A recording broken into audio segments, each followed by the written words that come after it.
ਸਤਿ ਸ਼੍ਰੀ ਅਕਾਲ ਜੀ ਸਾਰਿਆਂ ਨੂੰ। ਗਾਈਡੈਂਸ ਗੁਰੂ ਐਨਕੇ ਦੇ ਅਫੀਸ਼ੀਅਲ ਚੈਨਲ ਦੇ ਉੱਤੇ ਇੱਕ ਵਾਰ ਫਿਰ ਤੋਂ ਆਪ ਸਭ ਦਾ ਬਹੁਤ-ਬਹੁਤ ਸਵਾਗਤ ਜੀ। ਦੋਸਤੋ, ਅੱਜ ਆਪਾਂ ਗੱਲ ਕਰਨ ਜਾ ਰਹੇ ਹਾਂ ਉਹਨਾਂ ਪੋਸਟਾਂ ਦੀ ਜਿਨ੍ਹਾਂ ਨੂੰ ਜਾਰੀ ਕੀਤਾ ਗਿਆ ਹੈ district health and family welfare society Panchkula ਵੱਲੋਂ। ਜੀ ਹਾਂ, district health and family welfare society Panchkula ਵੱਲੋਂ ਸਟਾਫ ਨਰਸ ਦੇ ਲਈ ਜੋ ਐਡਵਰਟਾਈਜ਼ਮੈਂਟ ਨੋਟਿਸ ਹੈ ਉਸ ਨੂੰ ਜਾਰੀ ਕਰ ਦਿੱਤਾ ਗਿਆ ਹੈ।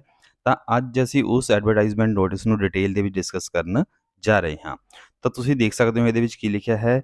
Applications are invited from eligible candidates to fill the post of staff nurse in the various health institutions in district Panchkula under national health mission. ਤਾਂ ਨੈਸ਼ਨਲ ਹੈਲਥ ਮਿਸ਼ਨ ਦੇ ਅੰਡਰ ਜੋ ਸਟਾਫ ਨਰਸਾਂ ਦੀ ਭਰਤੀ ਹੈ ਉਹ ਪੰਚਕੂਲਾ ਦੇ ਲਈ ਕੀਤੀ ਜਾਣੀ ਹੈ। Posts are purely on contract basis for fixed contract period strictly on performance basis initially up to 31 March 2023। ਤਾਂ ਜੋ ਇਹ ਪੋਸਟਾਂ ਹਨ ਇਹ ਸਾਰੀਆਂ ਠੇਕਾਦਾਰਿਤ ਹਨ ਔਰ ਇੱਕ ਵਾਰ ਇਹ 31 ਮਾਰਚ 2023 ਤੱਕ ਦੇ ਸਮੇਂ ਲਈ ਭਰੀਆਂ ਜਾਣੀਆਂ ਹਨ। Application format for applying the post may be download from website nhmharyana.gov.in। ਤਾਂ ਸਾਨੂੰ ਇਹ ਵੈਬਸਾਈਟ ਪ੍ਰੋਵਾਈਡ ਕੀਤੀ ਗਈ ਹੈ, ਇੱਥੋਂ ਤੁਸੀਂ ਜੋ ਐਪਲੀਕੇਸ਼ਨ ਜੋ ਫਾਰਮ ਹੈ ਉਸ ਨੂੰ ਡਾਊਨਲੋਡ ਕਰ ਸਕਦੇ ਹੋ। Application form completed in all respect must be submitted through registered post by hand to district health and family welfare society, office of civil surgeon, A block 5th floor, sector 6, Panchkula before the closing date 17 March 2023 by 4 PM। After that, no application forms documents will be accepted and no separate correspondence in this regard will be entertained by the office। ਤਾਂ ਇਹਦੇ ਵਿੱਚ ਬਿਲਕੁਲ ਸਪਸ਼ਟ ਤੌਰ ਤੇ ਸਾਨੂੰ ਕਿਹਾ ਗਿਆ ਹੈ ਕਿ ਜੋ ਤੁਸੀਂ ਐਪਲੀਕੇਸ਼ਨ ਫਾਰਮ ਹੈ ਉਸ ਨੂੰ ਪੂਰੀ ਤਰ੍ਹਾਂ ਭਰ ਕੇ ਜੋ ਸਾਨੂੰ ਇੱਕ ਆਫਿਸ ਦਾ ਐਡਰੈਸ ਦਿੱਤਾ ਗਿਆ ਹੈ ਉੱਥੇ ਅਸੀਂ 17 ਮਾਰਚ 2023 4 ਵਜੇ ਤੱਕ ਅਸੀਂ ਉਹ ਫਾਰਮ ਨੂੰ ਜਮ੍ਹਾਂ ਕਰਵਾਉਣਾ ਹੈ। ਤੁਸੀਂ ਇਸ ਫਾਰਮ ਨੂੰ ਦਸਤੀ ਵੀ ਜਮ੍ਹਾਂ ਕਰਵਾ ਸਕਦੇ ਹੋ ਜਾਂ ਫਿਰ ਰਜਿਸਟਰਡ ਡਾਕ ਦੇ ਰਾਹੀਂ ਵੀ ਭੇਜ ਸਕਦੇ ਹੋ। ਪਰ ਇਸ ਦੇ ਵਿੱਚ ਸਾਨੂੰ ਅੱਗੇ ਲਿਖਿਆ ਗਿਆ ਹੈ ਕਿ this office will not be responsible for any postal delay. ਕਿ ਅਗਰ ਕਿਸੇ ਕਾਰਨ ਕਰਕੇ ਜੋ ਡਾਕ ਲੇਟ ਪਹੁੰਚਦੀ ਹੈ ਔਰ ਆਫਿਸ ਕੋਲ ਤੁਹਾਡਾ ਜੋ ਐਪਲੀਕੇਸ਼ਨ ਫਾਰਮ ਹੈ ਸਮੇਂ ਸਿਰ ਨਹੀਂ ਪਹੁੰਚਦਾ ਤਾਂ ਇਸ ਦੀ ਸਾਰੀ ਜ਼ਿੰਮੇਵਾਰੀ ਤੁਹਾਡੀ ਆਪਣੀ ਹੋਏਗੀ। Candidates are also instructed to visit website www.nhmharyana.gov.in regularly for any corrigendum notice updates। ਔਰ ਕੈਂਡੀਡੇਟਸ ਨੂੰ ਇਹ ਵੀ ਸਲਾਹ ਦਿੱਤੀ ਗਈ ਹੈ ਕਿ ਕਿਸੇ ਕਿਸਮ ਦੀ ਅਪਡੇਟ ਦੇ ਲਈ ਜਾਂ ਕੋਈ ਕੋਰੀਜੈਂਡਮ ਭਾਵ ਕਿ ਕੋਈ ਸੋਧ ਪੱਤਰ ਜਾਰੀ ਕੀਤਾ ਜਾਂਦਾ ਹੈ ਜਾਂ ਕੋਈ ਨੋਟਿਸ ਜਾਰੀ ਕੀਤਾ ਜਾਂਦਾ ਹੈ ਤਾਂ ਇਸ ਦੇ ਲਈ ਕੈਂਡੀਡੇਟ ਨੂੰ nhmharyana.gov.in ਵੈਬਸਾਈਟ ਨੂੰ ਰੈਗੂਲਰ ਤੌਰ ਤੇ ਵਿਜ਼ਿਟ ਕਰਨ ਦੀ ਸਲਾਹ ਵੀ ਦਿੱਤੀ ਗਈ ਹੈ। Incomplete application form will be rejected. ਅਗਰ ਤੁਸੀਂ ਕੋਈ ਅਧੂਰਾ ਫਾਰਮ ਭਰਿਆ ਹੈ ਤਾਂ ਉਸ ਨੂੰ ਰਿਜੈਕਟ ਕਰ ਦਿੱਤਾ ਜਾਏਗਾ, ਉਹ ਮੰਨਿਆ ਨਹੀਂ ਜਾਏਗਾ। Candidates are also instructed to read the important instructions carefully before applying for the post. ਤਾਂ ਕੈਂਡੀਡੇਟਸ ਨੂੰ ਇਹ ਵੀ ਸਲਾਹ ਦਿੱਤੀ ਗਈ ਹੈ ਕਿ ਐਪਲੀਕੇਸ਼ਨ ਫਾਰਮ ਭਰਨ ਤੋਂ ਪਹਿਲਾਂ ਜੋ ਦਿਸ਼ਾ ਨਿਰਦੇਸ਼ ਦਿੱਤੇ ਗਏ ਹਨ ਉਹਨਾਂ ਨੂੰ ਬਿਲਕੁਲ ਧਿਆਨਪੂਰਵਕ ਪੜ੍ਹ ਲਿਆ ਜਾਵੇ। ਤਾਂ ਹੁਣ ਅਸੀਂ ਗੱਲ ਕਰਦੇ ਹਾਂ ਜੀ ਪੋਸਟਾਂ ਦੀ।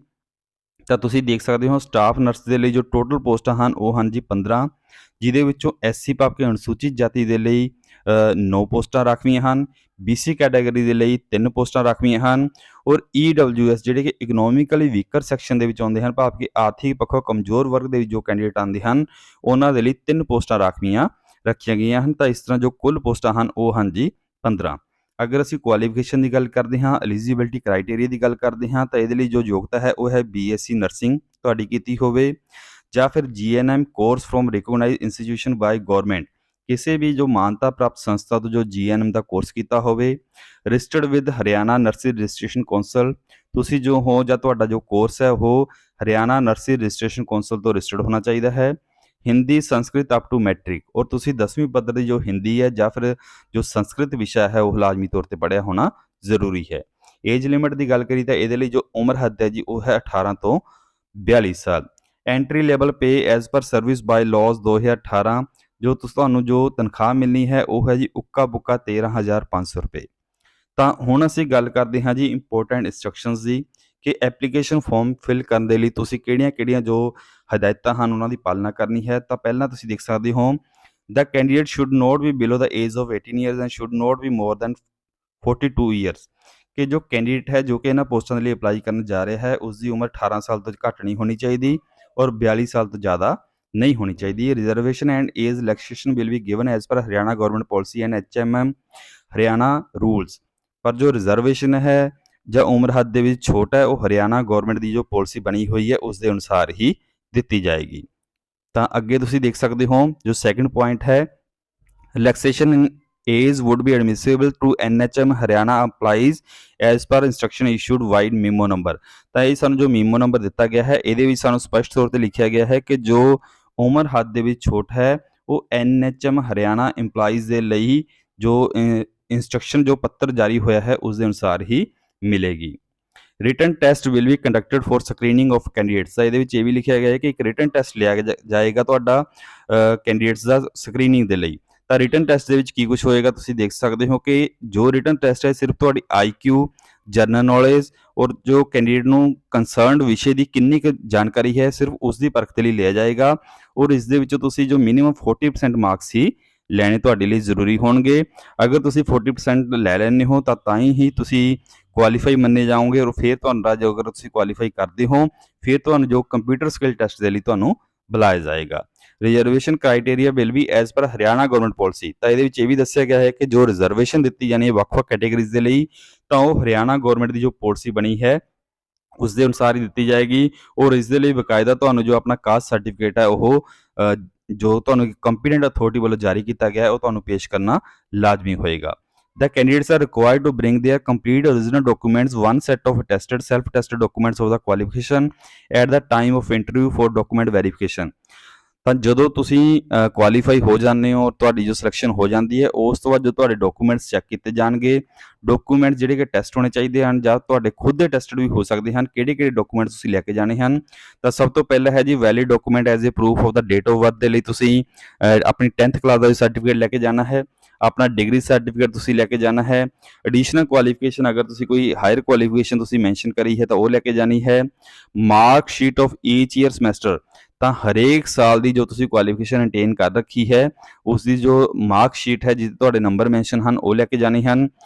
Valid relevant post qualification experience certificate ਅਗਰ ਤੁਹਾਡੇ ਕੋਲ ਕੋਈ ਐਕਸਪੀਰੀਅੰਸ ਤਜਰਬਾ ਸਰਟੀਫਿਕੇਟ ਹੈ ਤਾਂ ਉਸ ਨੂੰ ਵੀ ਤੁਸੀਂ ਨਾਲ ਲੈ ਕੇ ਜਾਣਾ ਹੈ। 2 latest passport size coloured photograph 2 ਆਪਣੀਆਂ ਤਾਜ਼ਾ ਜੋ ਰੰਗਦਾਰ ਫੋਟੋਆਂ ਹਨ ਉਹ ਲੈ ਕੇ ਜਾਣੀਆਂ ਹਨ। Candidates claiming reservation should submit the copy of latest caste certificate issued by the competent authority। ਅਗਰ ਤੁਸੀਂ ਕੋਈ ਜਾਤੀ ਆਧਾਰਿਤ ਕੋਈ ਰਿਜ਼ਰਵੇਸ਼ਨ ਲੈ ਰਹੇ ਹੋ ਰਾਖਵਾਂਕਰਨ ਲੈ ਰਹੇ ਹੋ ਤਾਂ ਇੱਕ ਕੰਪੀਟੈਂਟ ਅਥਾਰਟੀ ਵੱਲੋਂ ਜਾਰੀ ਹੋਇਆ ਜੋ ਜਾਤੀ ਸਰਟੀਫਿਕੇਟ ਆ ਉਹ ਵੀ ਤੁਸੀਂ ਨਾਲ ਲੈ ਕੇ ਜਾਣਾ ਹੈ। Candidates are directed to bring and produce any of the 3 original documents mentioned below as proof of address।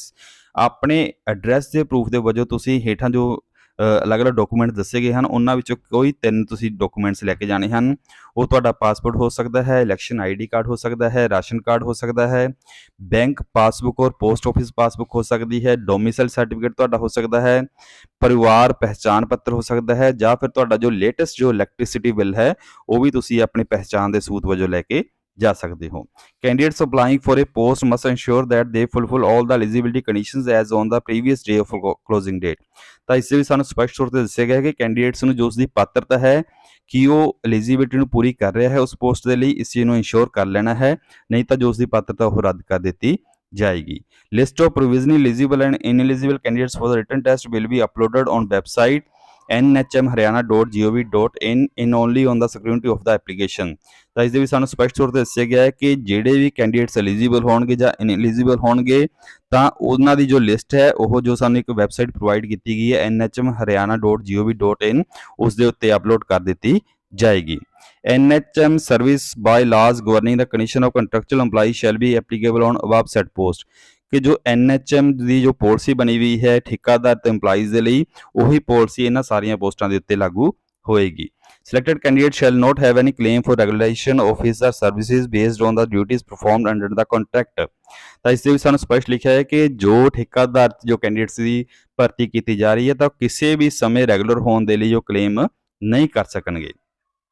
It is clarified that a person candidate who has been terminated or discontinued from the services of NHM as per the provisions mentioned in NHM service by laws at clause number 21BC, he shall be treated as disqualified candidate for any fresh requirement under NHM as per the provision mentioned in NHM service by laws at clause 92। ਤਾਂ ਇਸ ਦੇ ਵਿੱਚ ਸਾਨੂੰ ਸਪਸ਼ਟ ਤੌਰ ਤੇ ਲਿਖਿਆ ਹੈ ਕਿ ਅਗਰ ਤੁਸੀਂ ਕਿਸੇ ਵੀ ਸਮੇਂ ਨੈਸ਼ਨਲ ਹੈਲਥ ਮਿਸ਼ਨ ਵੱਲੋਂ ਡਿਸਕੁਆਲੀਫਾਈ ਕੀਤੇ ਗਏ ਹੋ ਤਾਂ ਜੋ ਤੁਹਾਡੀ ਪਾਤਰਤਾ ਉਹ ਕਿਸੇ ਵੀ ਸਮੇਂ ਰੱਦ ਕੀਤੀ ਜਾ ਸਕਦੀ ਹੈ। Any instruction issued by Health Department Haryana NHM Haryana from time to time will be followed। ਤਾਂ NHM ਹਰਿਆਣਾ ਵੱਲੋਂ ਜਾਂ ਹੈਲਥ ਡਿਪਾਰਟਮੈਂਟ ਹਰਿਆਣਾ ਵੱਲੋਂ ਕਿਸੇ ਵੀ ਸਮੇਂ ਜੋ ਵੀ ਹਦਾਇਤ ਦਿੱਤੀ ਜਾਂਦੀ ਹੈ ਤਾਂ ਕੈਂਡੀਡੇਟ ਜੋ ਹੈ ਉਹਨਾਂ ਹਦਾਇਤਾਂ ਨੂੰ ਮੰਨਣ ਦੇ ਲਈ ਪਾਬੰਦ ਹੋਏਗਾ। ਇਸ ਤੋਂ ਇਲਾਵਾ ਸਾਨੂੰ ਕੁਝ ਜਨਰਲ ਇੰਸਟਰਕਸ਼ਨਸ ਦਿੱਤੀਆਂ ਗਈਆਂ ਹਨ ਤਾਂ ਤੁਸੀਂ ਉਹਨਾਂ ਨੂੰ ਵੀ ਧਿਆਨਪੂਰਵਕ ਪੜ੍ਹ ਲੈਣਾ ਹੈ। ਪਹਿਲੀ ਹੈ ਜੀ, no TADA shall be paid for appearing in the interview. ਅਗਰ ਤੁਹਾਨੂੰ ਇੰਟਰਵਿਊ ਦੇ ਲਈ ਕਾਲ ਕੀਤਾ ਜਾਂਦਾ ਹੈ ਤਾਂ ਤੁਹਾਨੂੰ ਇਸ ਦੇ ਲਈ ਕੋਈ ਵੀ TADA ਨਹੀਂ ਦਿੱਤਾ ਜਾਏਗਾ। Number of post can be increased or decreased. ਜੋ ਇਹ ਅਸਾਮੀਆਂ ਦੀ ਗਿਣਤੀ ਹੈ ਕਿਸੇ ਵੀ ਸਮੇਂ ਘਟਾਈ ਵਧਾਈ ਜਾ ਸਕਦੀ ਹੈ। Candidates are also instructed to follow the COVID-19 protocol.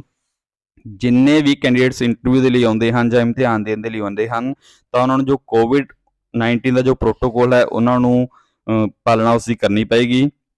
Civil surgeon can assign duty at any other place beside place of posting within the district in public interest। ਜੋ ਸਿਵਲ ਸਰਜਨ ਹੈ ਉਸ ਦੁਆਰਾ ਜਿਹੜੇ ਸਿਲੈਕਟਡ ਕੈਂਡੀਡੇਟਸ ਹਨ ਉਹਨਾਂ ਦੀ posting ਕਿਤੇ ਵੀ ਕੀਤੀ ਜਾ ਸਕਦੀ ਹੈ। ਜ਼ਰੂਰੀ ਨਹੀਂ ਕਿ ਜੋ ਤੁਹਾਨੂੰ ਇੱਕ ਪੋਸਟਿੰਗ ਸਟੇਸ਼ਨ ਲੋਟ ਹੋਇਆ ਤੁਸੀਂ ਉੱਥੇ ਹੀ ਆਪਣੀਆਂ ਸੇਵਾਵਾਂ ਦੇਣੀਆਂ ਹੋਣਗੀਆਂ। The selection is subject to the candidates proving their medical fitness and verification of their character and antecedents। ਤਾਂ ਇਸ ਦੇ ਵਿੱਚ ਲਿਖਿਆ ਗਿਆ ਹੈ ਕਿ ਜੋ ਕੈਂਡੀਡੇਟ ਸਿਲੈਕਟ ਹੁੰਦੇ ਹਨ ਉਹਨਾਂ ਨੂੰ ਆਪਣਾ ਜੋ ਮੈਡੀਕਲ ਫਿਟਨੈਸ ਸਰਟੀਫਿਕੇਟ ਦੇਣਾ ਹੋਏਗਾ, ਆਪਣੇ ਜੋ ਕਰੈਕਟਰ ਦੀ ਵੈਰੀਫਿਕੇਸ਼ਨ ਕਰਾਣੀ ਹੋਏਗੀ, ਆਪਣੇ ਸਾਰੇ ਡਾਕੂਮੈਂਟਸ ਚੈੱਕ ਕਰਵਾਉਣੇ ਹੋਣਗੇ, ਉਸ ਤੋਂ ਬਾਅਦ ਹੀ ਜੋ ਉਸਦੀ ਜੋ ਪਾਤਰਤਾ ਉਹ ਮੰਨੀ ਜਾਏਗੀ। Document verification of shortlisted candidates will be done by this office and if any candidate is found with false documents at the time of appointment or later stage, his or appointment recruitment will be cancelled। ਤਾਂ ਇਸ ਦੇ ਵਿੱਚ ਲਿਖਿਆ ਗਿਆ ਹੈ ਕਿ ਸਾਰੇ ਹੀ candidates ਦੇ ਜੋ ਡਾਕੂਮੈਂਟਸ ਹਨ ਉਹ ਡਿਪਾਰਟਮੈਂਟ ਵੱਲੋਂ ਹੀ ਚੈੱਕ ਕਰਵਾਏ ਜਾਣੇ ਹਨ। ਅਗਰ ਕਿਸੇ ਵੀ ਸਟੇਜ ਦੇ ਉੱਤੇ ਕੋਈ ਵੀ ਡਾਕੂਮੈਂਟ ਕਿਸੇ ਵੀ ਕੈਂਡੀਡੇਟ ਦਾ ਗਲਤ ਪਾਇਆ ਜਾਂਦਾ ਹੈ ਤਾਂ ਉਸ ਦੀ ਜੋ ਪਾਤਰਤਾ ਉਹ ਰੱਦ ਕਰ ਦਿੱਤੀ ਜਾਏਗੀ। Candidature of the registered candidates is liable to be rejected at any stage of the recruitment process even after recruitment or joining if any information provided by the candidate is found fault। ਅਗਰ ਕਿਸੇ ਵੀ stage ਦੇ ਉੱਪਰ ਜੋ candidates ਦੁਆਰਾ information ਭਰੀ ਗਈ ਹੈ ਉਹ ਗਲਤ ਪਾਈ ਜਾਂਦੀ ਹੈ ਤਾਂ ਉਸ ਦੀ ਜੋ ਪਾਤਰਤਾ ਉਹ ਰੱਦ ਕਰ ਦਿੱਤੀ ਜਾਵੇਗੀ।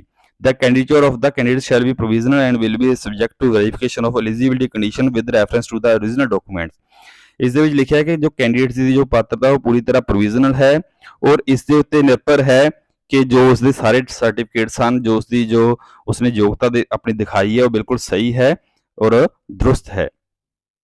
Candidates are advised in their own interest not to bring any of the banned items including mobile phones on the scheduled day of recruitment। Candidates ਨੂੰ ਇਹ ਵੀ ਸਲਾਹ ਦਿੱਤੀ ਗਈ ਹੈ ਕਿ ਜਿਸ ਦਿਨ ਵੀ ਰਿਕਰੂਟਮੈਂਟ ਦੇ ਸ਼ਡਿਊਲ ਦੇ ਅਨੁਸਾਰ ਉਸ ਨੂੰ ਬੁਲਾਇਆ ਜਾਂਦਾ ਹੈ ਤਾਂ ਉਹ ਜਿਹੜੀਆਂ ਵੀ ਆਈਟਮਸ ਬੈਂਡ ਹਨ ਜਿਸ ਤਰ੍ਹਾਂ ਕਿ ਮੋਬਾਈਲ ਫੋਨ ਵਗੈਰਾ ਉਸਨੇ ਲੈ ਕੇ ਨਹੀਂ ਆਉਣਾ ਹੈ। This office reserves the right to cancel the whole recruitment process and any time at any stage without assigning the reason to the candidate। ਤਾਂ ਇਸ ਦੇ ਵਿੱਚ ਸਪਸ਼ਟ ਤੌਰ ਤੇ ਲਿਖਿਆ ਗਿਆ ਹੈ ਕਿ ਜੋ ਇਹ ਰਿਕਰੂਟਮੈਂਟ ਹੈ ਇਸ ਨੂੰ ਰੱਦ ਕਰਨ ਦਾ ਅਧਿਕਾਰ ਹੈ ਇਹ ਸਾਰਾ ਹੀ ਜੋ NHM ਕੋਲ ਹੋਏਗਾ, ਹਰਿਆਣਾ ਗਵਰਨਮੈਂਟ ਦੇ ਕੋਲ ਹੋਏਗਾ ਔਰ ਇਸ ਦੇ ਲਈ ਜੋ ਕੈਂਡੀਡੇਟ ਹੈ ਉਹ ਕੋਈ ਕਿਸਮ ਦਾ ਕੋਈ ਵੀ ਕਲੇਮ ਨਹੀਂ ਕਰ ਸਕੇਗਾ। ਸੋ ਦੋਸਤੋ ਸਾਰਿਆਂ ਨੂੰ ਬੈਸਟ ਆਫ ਲੱਕ। ਜਲਦ ਤੋਂ ਜਲਦ ਤੁਸੀਂ ਇਹਨਾਂ ਪੋਸਟਾਂ ਦੇ ਲਈ ਅਪਲਾਈ ਕਰੋ ਕਿਉਂਕਿ 17 ਮਾਰਚ 2023 ਇਹਨਾਂ ਪੋਸਟਾਂ ਦੇ ਲਈ ਅਪਲਾਈ ਕਰਨ ਦੀ ਅੰਤਿਮ ਮਿਤੀ ਹੈ। ਤੁਸੀਂ ਇਹਨਾਂ ਪੋਸਟਾਂ ਦੇ ਲਈ ਦਸਤੀ ਵੀ ਅਪਲਾਈ ਕਰ ਸਕਦੇ ਹੋ, ਆਪਣਾ ਫਾਰਮ ਹੈ ਜਿਹੜਾ ਦਸਤੀ ਵੀ ਜਮ੍ਹਾਂ ਕਰਵਾ ਸਕਦੇ ਹੋ ਔਰ ਜਾਂ ਫਿਰ ਤੁਸੀਂ ਰਜਿਸਟਰਡ ਡਾਕ ਦੇ ਰਾਹੀਂ ਵੀ ਜੋ ਆਪਣੀ ਜੋ ਐਪਲੀਕੇਸ਼ਨ ਫਾਰਮ ਹੈ ਉਸ ਨੂੰ ਭੇਜ ਸਕਦੇ ਹੋ। ਸੋ ਇੱਕ ਵਾਰ ਫੇਰ ਤੋਂ ਸਾਰਿਆਂ ਨੂੰ ਬੈਸਟ ਆਫ ਲੱਕ। ਅੱਜ ਤੋਂ ਹੀ ਤਿਆਰੀ ਦੇ ਵਿੱਚ ਜੁੜ ਜਾਓ ਔਰ ਇਸ ਤਰ੍ਹਾਂ ਦੀਆਂ ਹੋਰ ਪੋਸਟਾਂ ਦੀ ਜਾਣਕਾਰੀ ਦੇ ਲਈ ਸਾਡੇ ਚੈਨਲ ਨੂੰ ਲਾਈਕ ਕਰੋ, ਸ਼ੇਅਰ ਕਰੋ ਔਰ ਸਬਸਕ੍ਰਾਈਬ ਕਰੋ। Thank you very much.